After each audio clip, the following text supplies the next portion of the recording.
Hey y'all, and welcome back to my channel. My name is Erin Jessica and I'm here to help you get easy weeknight dinners for your family. So today I'll be doing garlic parmesan chicken and potatoes, taco baked potatoes, and Southwest cornbread. These are all really quick and easy dinners that you can throw together for your family, and they're all really good. So I hope you enjoy. Let's get to cooking. Alright, so let's get started. First off, we're going to do our taco baked potatoes. First, you're just going to take you some russet potatoes and we're going to poke holes in them with a fork. This is going to make sure that our potatoes cook all the way through. At this time, you're also going to go ahead and preheat your oven to 400 degrees.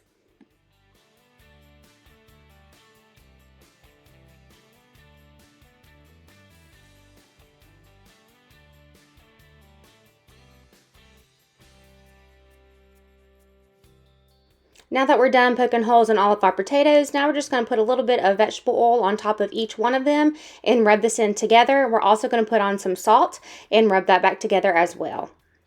This is going to ensure that our potatoes are nice and crispy and super salty, which is exactly what you want, especially if you're someone who likes to eat the potato skins.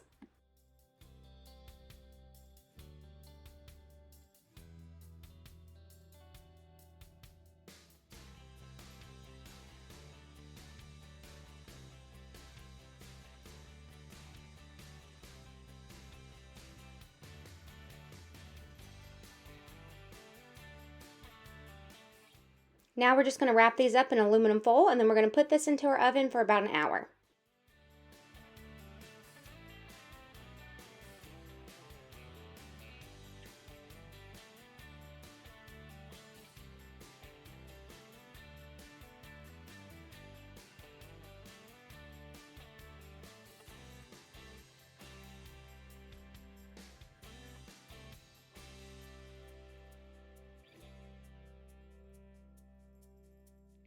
I did want to take a quick pause right here and give you a really good tip that I was taught.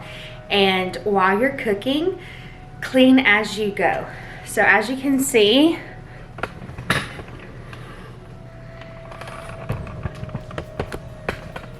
my potatoes are already in the oven and I've already cleaned everything up that I used to make it.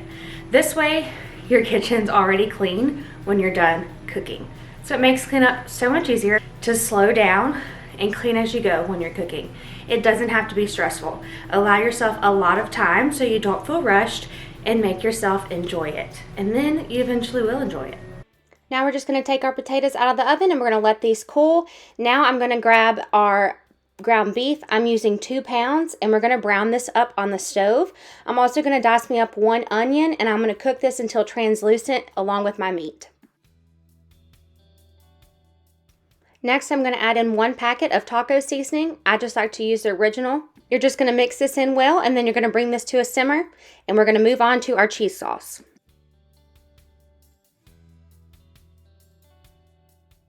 In a saucepan, we're going to melt 1 small bag of pepper jack cheese, half a cube of Velveeta cheese, 1 small can of evaporated milk, and then 1 small can of green chilies. And then we're just going to mix this together and let this melt. Now that our cheese is melted, I'm going to take our taco meat. I'm going to put this on top of our baked potato. And then I'll add on our cheese sauce. And there you go, a yummy taco baked potato. This is one of my kids' favorite dinners and one of mine. And it's so simple and easy to make.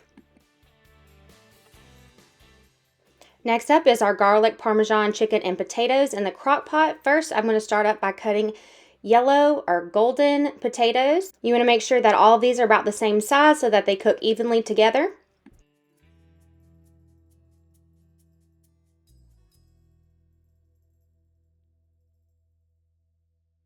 Then I'm just going to toss these into my crock pot along with some olive oil and I'm just going to stir this up. Now I'm going to cut up my chicken tenderloins. I used about 6 chicken tenderloins. And just like the potatoes, you want to cut these in about the same size pieces as well. That way they can all cook evenly. Now we're just going to toss all that chicken into our crock pot as well, and then I'm going to add in a good amount of smoked paprika, about 1 tablespoon of minced garlic, 1 full bottle of Parmesan garlic sauce from Buffalo Wild Wings,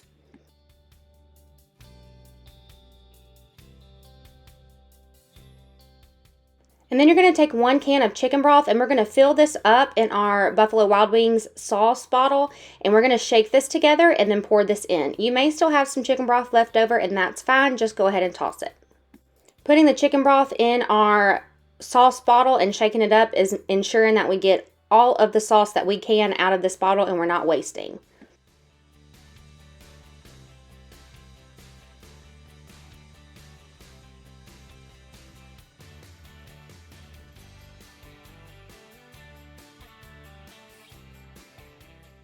Now we're just going to give this a good stir. We're going to cover this and we're going to let this cook on high for 4 hours. If you've enjoyed these recipes so far, go ahead and give this video a like, a big thumbs up, and comment down below what your favorite weeknight recipe is. I would love to hear from you. So simple and easy to make. This is really great with a side of green beans. Lastly, we have our Southwest cornbread. You're going to go ahead and we're going to line a greased casserole dish with some bacon.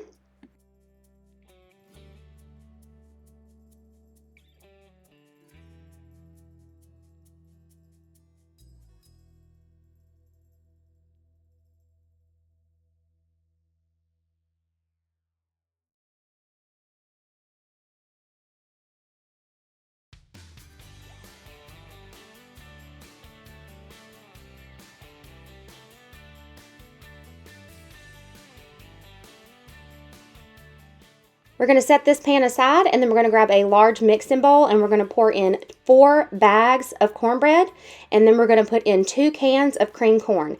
Adding in cream corn is going to make sure that your cornbread is extra moist and it's not going to be as dried out. Oftentimes when cooking cornbread with other ingredients, it can get dried out, so that's why I'm adding in the cream corn. And also, the corn is an extra added flavor into the cornbread mixture.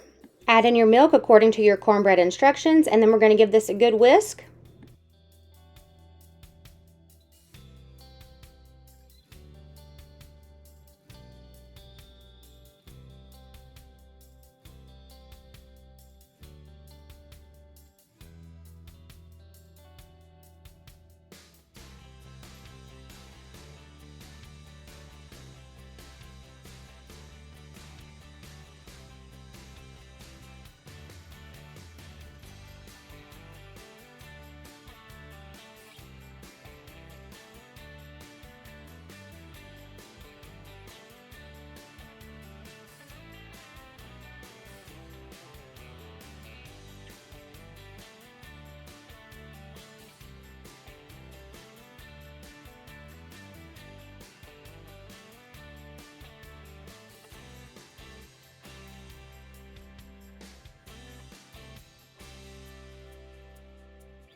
Now we're going to take about half of this mixture and we're going to pour this on top of that bacon that's in our casserole dish.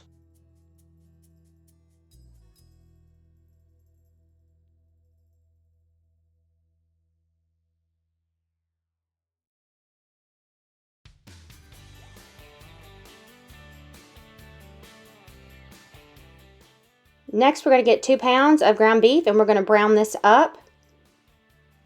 Make sure that you drown that excess fat. I have a lot here because I used 80-20, but you can use a leaner beef. I also like to add in some garlic powder, some onion powder, and some steak seasoning.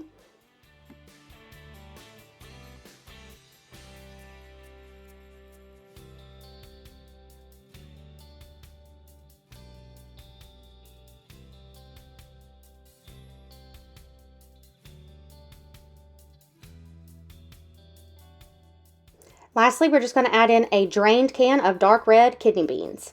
We're going to mix this together, and then this mixture is going to go on top of that cornbread that we just put on top of our bacon.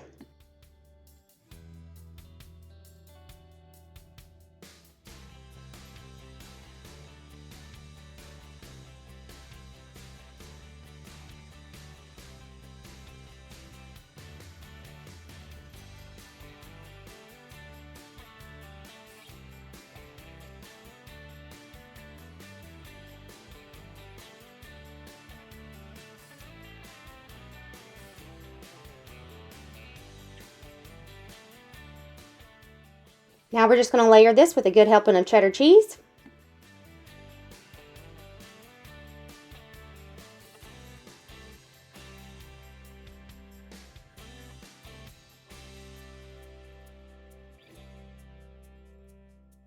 I'm going to pour that remaining mixture of our cornbread on top and make sure that we smooth this out evenly. Now you're going to cook this according to your cornbread instructions, and you're going to bump up the time to about 30 minutes. So my cornbread mixture called for it to be 400 degrees, so I'm putting mine in here for 400 degrees at 35 minutes, and I'm going to watch it. You're going to stick a toothpick in the very middle of this dish, just through the top layer to see if that cornbread is done. I do advise that you put a tray at the bottom of this in your oven because the cornbread does overflow a little bit while you're cooking. I hope y'all enjoyed all of these recipes today. Make sure that you go ahead and subscribe, and I'll see you next week. Bye!